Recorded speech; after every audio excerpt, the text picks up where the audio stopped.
Hello everyone, in this tutorial we'll be showing you how to embed Patreon on your website. So this video is centered on how to connect your WordPress to Patreon, so stick around to the end so you don't miss a step. So we're currently on our WordPress site, and assuming you have yours, you're going to come over to where you have plugins.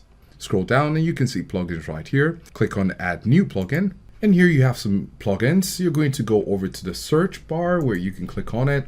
And we have Patreon right here because that's what we're searching for. And here you can see Patreon WordPress. It says connect your WordPress site to Patreon and increase your members and pledges. Click on install now. And then now we've installed it, you can see activate. We're going to click on activate. Then here you can see let's connect your site to Patreon. Click on let's start. And here it says Patreon WordPress would like to create an authentication client for your campaign. So you're going to click on allow.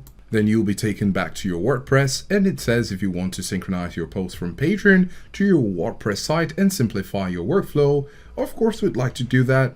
It says you can import all your existing posts to your site and import new and updated posts on the go. You can decide to do this later, or you can say let's go. So if you'd like to say let's go ahead and click on it. We'll just say maybe later. And here it says Patreon WordPress is set up and ready to go. So this is a confirmation that your WordPress has been connected with your Patreon.